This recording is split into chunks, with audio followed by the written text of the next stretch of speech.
मो प्रताप बारिक राज्य साधारण संपादक समाजवादी पार्टी। आपण जो प्रश्न कले बहुत गुरुत्वपूर्ण प्रश्न। आज भारत वर्ष रे कौन ओडिशा रे मध्य श्रमिक माने शोषित अवस्था रे अछंती। आपण जानिथिबे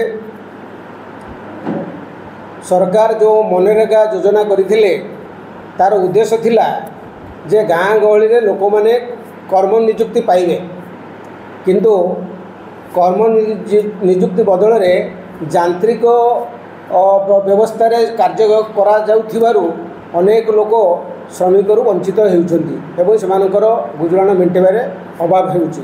तेणु सरकार एप्रति दृष्टि देवा उचित। अपरपक्ष सरकारी क्षेत्र में श्रमिक माने शोषित होउछंती। लक्ष लक्ष वैकेंसी थिबा सत्वे से सबू ठीक समय पूरण हो पारुनी, जद्वारा श्रमिक मानक उपरे सरकारी श्रमिक मानक उपरे कार्यभार अधिक पड़ुछि। एवं अपरपक्ष चुक्तिभित्तिक हिसाब से जो श्रमिक मानक नौ सरकार यह श्रमिक मारणा नीति कहले अत्युक्ति हम। तेणु आज ये श्रमिक दिवस रे सरकार तांकर आभिमुख्य स्पष्ट करंतु एवं ओडिशा रे ये जो चुक्तिभित्तिक नियुक्ति बंद करंतु एवं सेमानक विभिन्न विभाग जेते वैकेंसी रही से सब तुरंत फिलअप करंतु।